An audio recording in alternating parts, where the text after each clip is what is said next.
Hey, how's it going, guys? It's Kadizi, and today's video is about hardcore again. And there's a few things I want to talk about today that I've had so much on my mind. As soon as I got off work, I was like, okay, I'm going to sit down and record. And here it is. So if you haven't heard, hardcore servers are coming in 8 to 12 weeks, which is great news. Okay, and we'll discuss the nature of those servers here in a second. But we also got news about the WoW token. Okay, and that's going to sort of impact this hardcore discussion, which I'll explain. And pretty much what it comes down to is there's a debate going on in the hardcore community. There's two camps about what kind of servers we're getting. And it seems like Blizzard's monitoring that conversation. They haven't said too much about what the servers will be.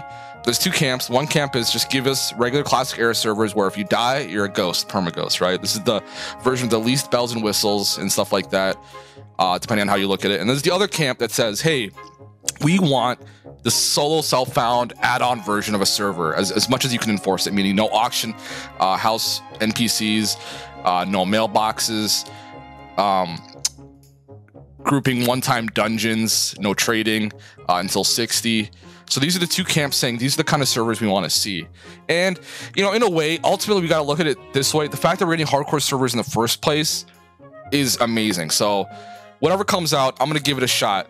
But I feel like there's such a good argument for letting us have one solo self-found server.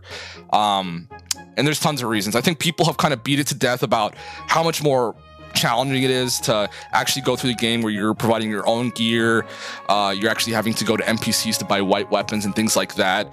And just the overall challenge it brings the solo economy, saving up for things, grinding.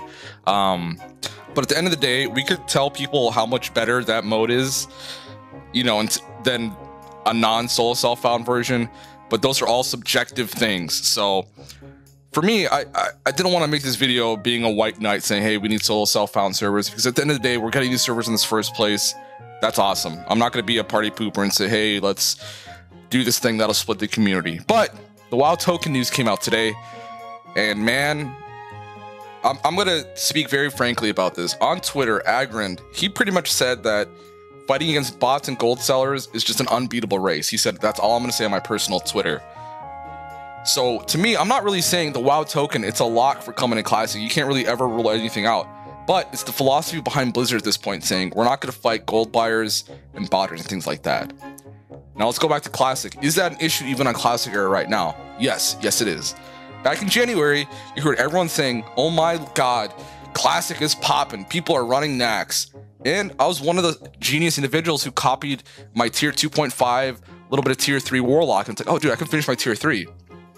And I can get in a guild, and it'll be pretty casual. It's not going to be like, you know, when I was playing back in, when Nax came out in January, February, you were pretty much expected to buy gold every week. This is like 2021, months before TBC Classic came out. So I pretty much killed Kaldazad twice, told my guild, hey bros, it's been real, but I cannot keep up with the gold buying. I'm going to go play other games. And that's what I did. I rode off into the sunset. TBC, they announced boosts, and I was like, oh my god, I don't recognize this game anymore. I'm out. There's people running GDKPs making money off them, which is happening in Wrath right now.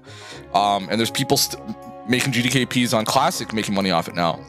You cannot rule out that the token does not come in a Classic. If one Blizzard employee spent, like, and they probably do, spent some time raiding. I joined a guild called OK Booner, and I was like, dude, I'm so ready to raid and finish my tier 3. And then they're like, oh, hey, bro, we're at GDKP. How much gold you got? And everyone on that freaking server is rich because Season of Mastery gold automatically transferred over. They had higher gold rates per kill, I think like 100 times the last 12 months of SOM. And I have like 2k gold, so it's like, dude, I guess I can't raid because it's all GDKP. So I wouldn't rule out the fact that the token's coming and doing that. But so how does hardcore fit into this? Okay, hardcore, what I love about it most, I'll talk about subjective reasons about how the RPG elements of just leveling your character up, going to those dungeons one time, and the immersion and all that, no auction house, you have to kind of find, those are all subjective things. What's objective about solo self-found? Okay, that nobody can freaking argue. It is the antidote to gold selling, botting, all that shit. You go to the auction house on Bloodsail Buccaneers, there's not anything. And of course, people could have cheated. They could have transferred characters over, messed with the add-on Lua code, and be rich with gold. But the vast majority of that server plays by the rules because it's it's just too much work to break the rules, right?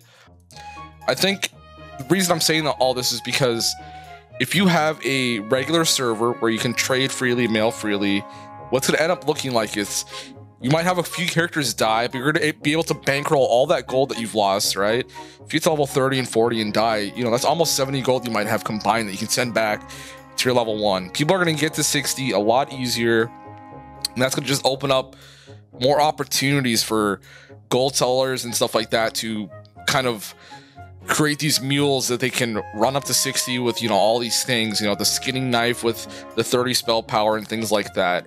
And it's just gonna be at a lower scale. People are gonna sell pots for money, like health pots, flasks for like real life money and things like anything that'll help you survive, right? And it's like, hey, why don't I take my level 60 mage and AoE grind a bunch of low level mobs and create these level green sets? I'll have a frost power set for mages in the level 20 range, a full set. I'll have a plus shadow set for the warlocks, and I'll sell these for like 30 bucks a piece. And the full set, I'll just walk up to them and trade to them. There's going to be batshit insane stuff that people do that people aren't expecting. And like the argument back against me is like, no, bro, it's going to be degenerate. Okay. Prepare your fucking credit cards for hardcore WoW. You thought being extorted by Blizzard is bad? Wait till you're extorted by Ricky the Mage, the worst fucking mage on the fucking server. And I think people aren't ready for it to come. This is going to be one of those late stage hardcore things where, just like the beginning of Classic, the first few months, you know, there's a Devil Sword Mafia here and there on some servers who are making some money, right? But overall, the cancerous GDKP stuff didn't show up till, you know, end of BWL, you know, AQ, right? What I'm pretty much trying to say is that there are man-made horrors with an unrestricted trading and auction house hardcore server that we can't even perceive right now.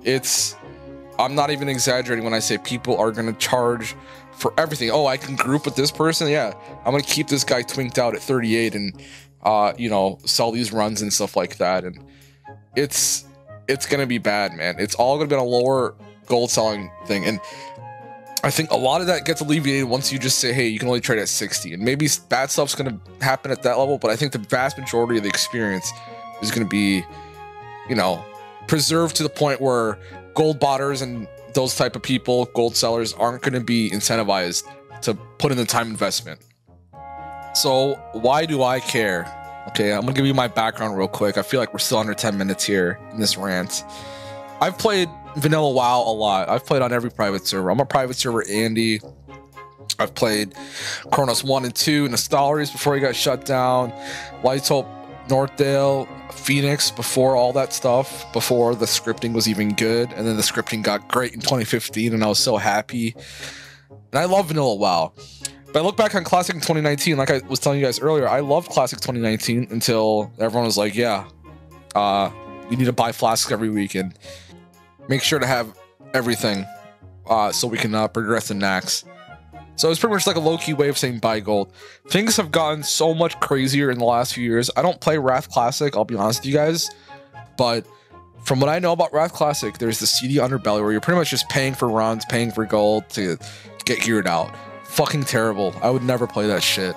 And I have an expectation that if there's unrestricted trading in Auction House on these hardcore servers, it's gonna make Wrath GDKP currently look like a fucking dollar store. You're gonna be paying for fucking everything, and it's gonna be bad, man.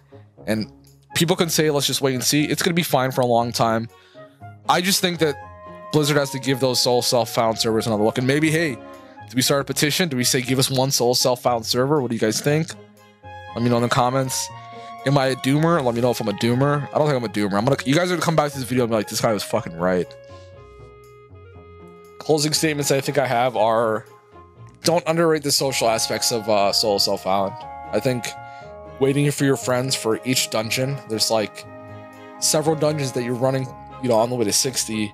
And one thing about Soul Self-Found is like, it was more social than my leveling experience in Classic 2019, right?